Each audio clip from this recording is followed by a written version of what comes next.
Hey everyone, welcome to your commerce hub. तो last session में अपन ने टीचर सेंटर्ड और स्टूडेंट सेंटर्ड कवर किया था। आज अपन पढ़ेंगे मिक्स स्ट्रेटेजीज।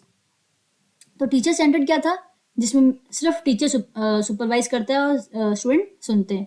और स्टूडेंट सेंटर्ड क्या था, जिसमें पर्टिकुलर स्टूडेंट के बेस पे चीज़ें डिज़ाइन की गई थी।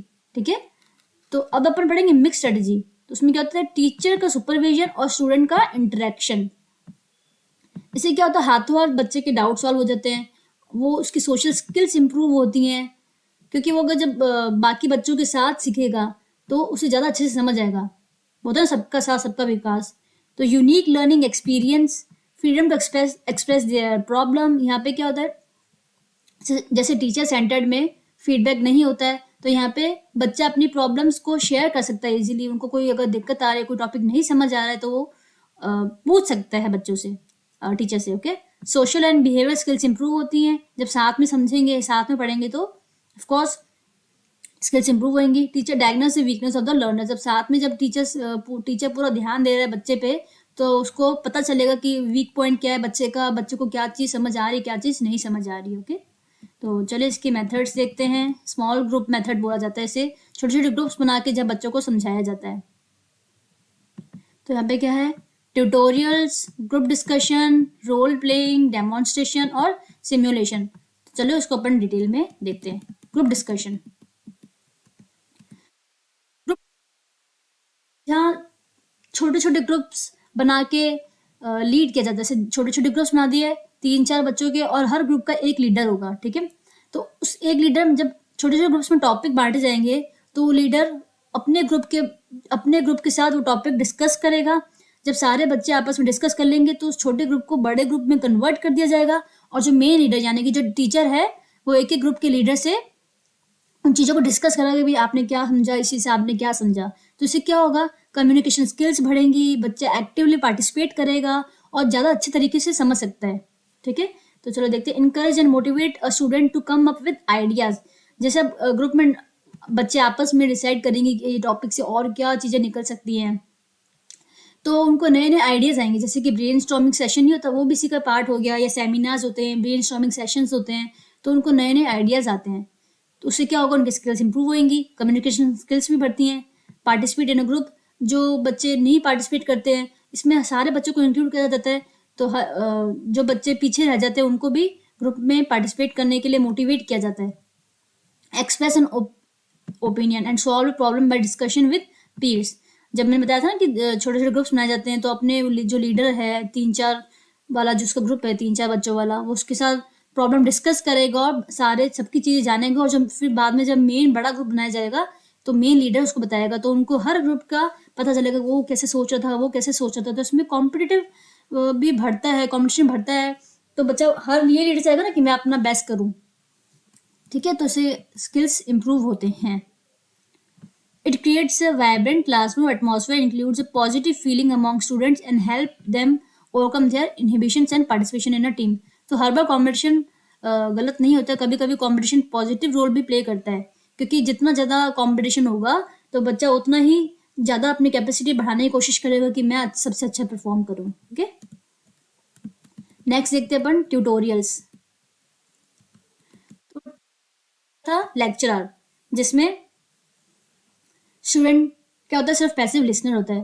ट्यूटोरियल्स में क्या होता है ना, कि स्टूडेंट पैसिव लिसनर नहीं होता है, एक्टिव पार्टिसिपेट भी करता है। मतलब अगर उसको कोई डाउट है तो वो हाथों हाथ पूछ सकता है। Tutorial method of teaching is an important part of teaching learning process for transformation of knowledge. Tutorial style of teaching can be included under both autocratic and democratic style of teaching. मतलब जब topic समझाना है तो teacher समझा देगा, फिर बाद में बच्चों को उसमें इंक्लूड करेगा। वो जैसे बच्चे डाउट्स पूछते हैं, तो उनको और कुछ पूछता है, टीचर पूछता है, तो उनको और इलाबरेट करेगा, या उसकी चीज़ों को करेक्ट करेगा, उसके डाउट्स को करेक्ट करेगा। It is a period study given by tutor to an individual और a small group of peoples to improve their cognitive and other academic performance. देखो बात बात पे वही बात आ रही है कि मेन एम क्या होता है, बच्चे की स्किल्स को इम्प्रूव करना। बस अलग अलग मेथड्स हैं अपने कोर्स में, तो ये अपन को पढ़ना जरूरी है। बातें सब वही चलती रहती हैं। In this method of teaching, the entire class is divided into small part or a group, and the tutor tries to find the problem of the students and help them find out the solution. मतलब छोटे parts में divide किया जाता है, और उनकी जो find the problem of students, मतलब डायग्नोस वाला हो गया ना कि स्टूडेंट्स की प्रॉब्लम्स पूछ के उनके सॉल्यूशंस बताना। तो उनके हाथों जब डाउट सॉल्व होते हैं तो बच्चा भी अच्छा फील करता है कि हाँ भाई उसका डाउट सॉल्व हुआ, वो आगे और उसको होता है कि मैं और भी डाउट्स पूछ सकता हूँ टीचर से। ठीक है। Teacher act like a doctor who give treatment based on the patient specific problem, मतलब स्टूडेंट की स्पेसिफिक प्रॉब्लम को लेके उनको सॉल्यूशंस दिया जाता है ना, तो ये डॉक्टर वाला रोल हो गया कि इसमें उससे कंपेयर किया गया है कि जैसे डॉक्टर स्पेसिफिक पेशेंट को ट्रीटमेंट देता है, तो उस हिसाब से जो टीचर है पर्टिकुलर स्टूडेंट के हिसाब से उसके डाउट सॉल्व करता है। Okay. Role playing. Role playing मतलब जब जैसे अपन को एग्जांपल ले, अपन जैसे किसी किंग की या किसी किंग की स्टोरी अपन को जब समझानी होती है तो अलग अलग रोल दिए जाते हैं बच्चे को कि तू ये बन जा, तू वो बन जा। ठीक है। उस हिसाब से कोई ड्रामा होता है, जैसे अपन लिटरेचर पढ़ते थे उसमें ड्रामास होते थे तो अगर उसको रोल के हिसाब से उसको ड्रामेटाइज करके चीजों को एक्सप्लेन करेंगे तो बच्चों को समझ अच्छे तरीके से आएगा। Role playing is a teaching strategy in which situation is dramatized by a group playing specific roles as described by the situation under the direction of teacher for driving useful educational experiences। जैसे कोई बहुत बड़ा drama होता है ना, उसको अगर अपन role के थ्रू समझेंगे ना, ड्रामेटाइज वर्क करके बच्चों को समझाएंगे तो उनको बहुत अच्छे तरीके से समझ आता है और चीजें लॉन्ग टाइम तक याद रहती हैं। तो ये एक बहुत अच्छा मेथड है, यूजफुल मेथड है किसी चीज को, ड्रामा को एक्सप्लेन करने के लिए। ओके। नेक्स्ट चलता है डेमोन्स्ट्रेशन मेथड। तो डेमोन्स्ट्रेशन क्या होता है? Words plus performance. मतलब जो मेन लीडर होगा, जो मेन टीचर होगा, वो बोलता जाएगा और साथ में करके भी दिखाएगा। जैसे कि साइंस के एक्सपेरिमेंट्स होते हैं तो आपको करके भी साथ साथ में टीचर एक्सप्लेन भी करता रहता है और आपको करके भी दिखाता रहता है ये केमिकल उस केमिकल के साथ मिक्स करके। और इससे जब हम चीज़ों को प्रैक्टिकल वे में समझते हैं ना, थ्योरेटिकल कंसेप्ट को जब प्रैक्टिकल वे में समझते हैं तो काफ़ी अच्छी तरह से समझ आती हैं चीज़ें और लॉन्ग टाइम तक याद रहती है और इंटरेस्ट भी बिल्ड होता है। It is a process of teaching method which is explain by presentation, experimentation and प्रोसीजरेटिक मैनर। ठीक है। पूरे एक प्रोसीजर प्रेजेंटेशन देके जो समझाया जाता है। This is a visual teaching method है। देखो इस पिक्चर में आपको पूरा अच्छे से कैसे समझाया जा रहा है स्टूडेंट्स को, तो ये विजुअल ही तो है।